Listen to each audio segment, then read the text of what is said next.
bike because, you know, the mini bikes are running awfully thin around here. So I figured one more wouldn't hurt. I picked up this GTS bike, and it's got a wide tire on the back. And then of course your standard 5-inch on the front tri-star wheel. So it looks like it'll be a nice platform for a nice project. It has a 34 tooth 40 chain sprocket already on there with the gold 40 chain. So now I think I'll pull this thing apart and throw some paint on it real quick. So when I'm not powder coating a frame, I usually use this VHT caliper paint, because this stuff, after like say 2 or 3 weeks of setting, it gets like almost like powder coat. Yeah, it gets really durable. I used caliper paint on this little rascal frame, and at first it would chip easy, but once it sets for a while, man, this stuff gets super hard, super durable. So I think it's really good paint for these bikes if you're not going to powder coat them. Pull this wheel off of here, or pull both these wheels off of here. That way I can stand down the frame.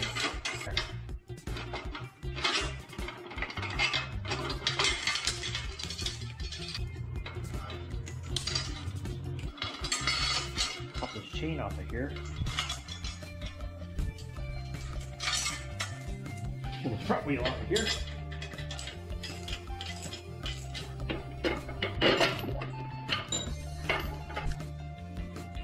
Knock this thing down with some 220 just to roughen it up really well.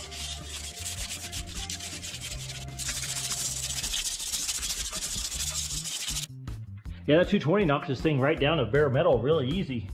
I was going to break out my electric sander, but just plain old 220 makes quick work of the paint that was on here. So I had to throw some weld on the foot brake, on the scrub brake, because it was worn down really thin right there where the brake was hitting the ground. I definitely don't want that thing to bend, so I'm going to throw some more weld on there and then grind that off.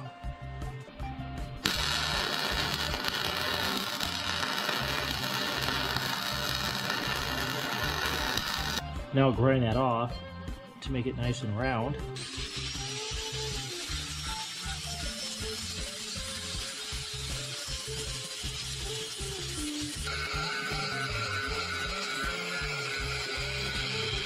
Alright, that'll work.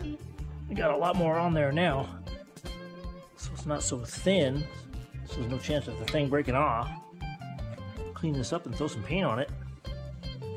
So that turned out pretty good. It's a satin black finish in that caliper paint, so we'll see how durable the satin paint is. If it's as durable as the gloss, it's going to be really good. I mean, it's got a little bit of a shine to it.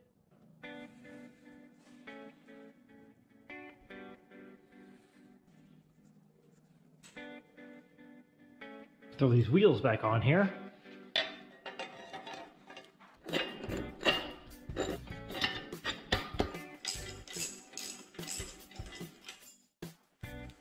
Try to get this thing spaced in the center this time for the back.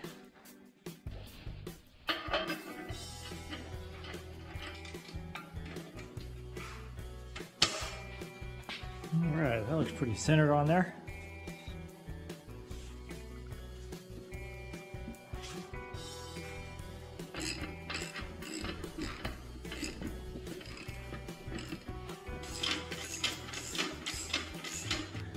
So I wonder what kind of top end this thing's going to have with a 34 rear sprocket. Throw some foot peg covers on here.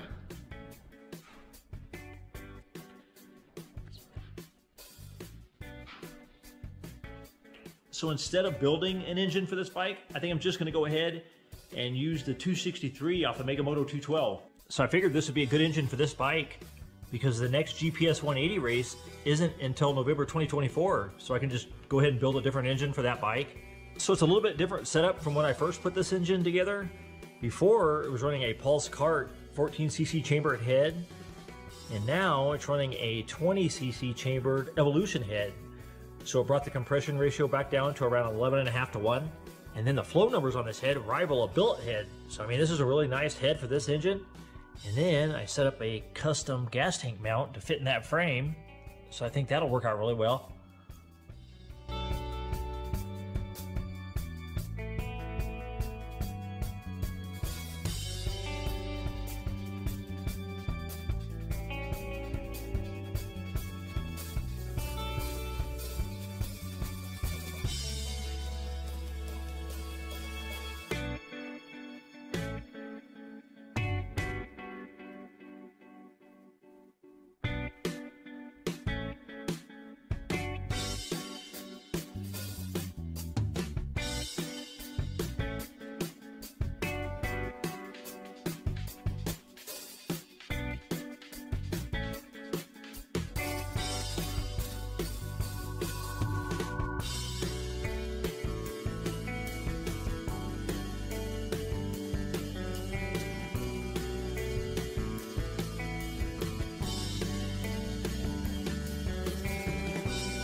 So I picked up this Noram Premier Stinger clutch this time around for this build. And it's a 40 chain. So we're running a 10-34. So that ought to be an interesting gear ratio for this bike.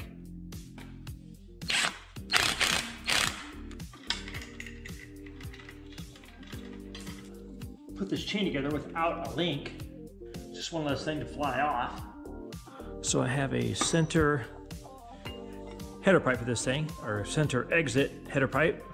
So for the build on this bike, I probably used parts from, I'd say, maybe 10 different vendors. So I mean, this thing has parts from everywhere. So the pipe is from Go Power Sports. And then you have the valve cover, which is from Dynamic Engine Development. And then the chain guard is from Street Rays. He's an eBay seller. Then the head is from EC Carbs, Evolution head. And then the block is a 3-inch block from EC Carbs with their 58mm stroker kit. Then the gas tank is from eBay, basically just an overflow tank that I made into a gas tank. There's quite a few vendors on eBay that sell these tanks. Then I made up a bracket with angle aluminum. Then you have a catch can mount, which was from an eBay seller. I can't remember the seller's name, but you just type in catch can mount for a mini bike, and this thing usually pops up. And then the catch can itself, I think, is from Studs Racing. Then the carburetor, a 28mm flat slide, and intake, I believe, is from Go Power Sports. Then you have the wide rear tire, which is an 11x6 5-inch wheel. And then the spacer to widen the TriStar wheel to fit the tire is from Go Karts USA. And it widens the wheel, I think, maybe an inch and a half or so. And this thing is so wide that you don't even need a kickstand. The bike stands up by itself, which is kind of cool. Then you have the throttle assembly, which is an Amazon item. I can't remember the exact seller, but these are all over Amazon, along with the kill switch. Then you have the engine plate, which is an Amazon item. I can't remember the exact seller, but they're all over Amazon.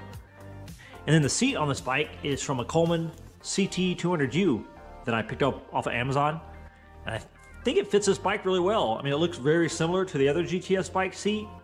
The one on this bike, I mean, this one here has just a little bit more padding.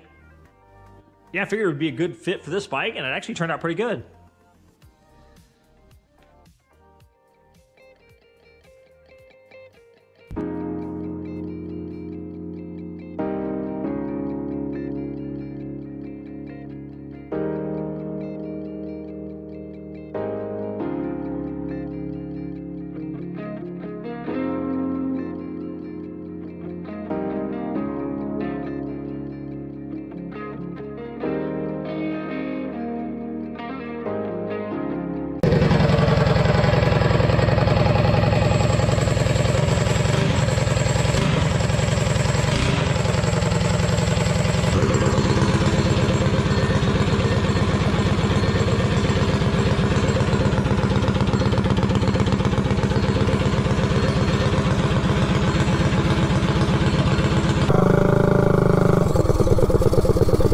It'll be interesting to see how this thing rides with this wide tire.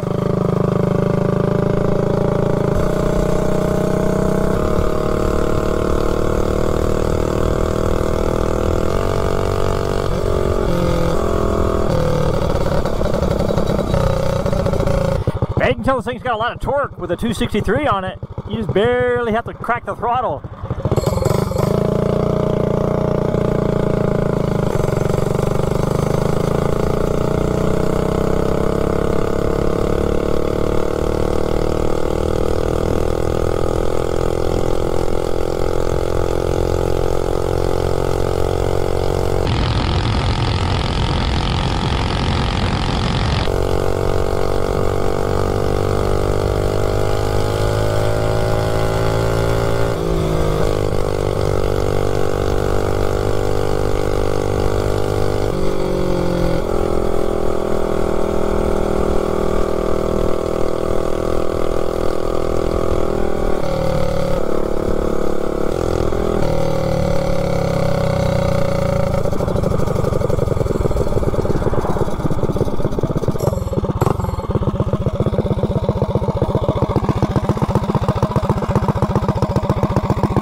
Got a little leakage off the carb there.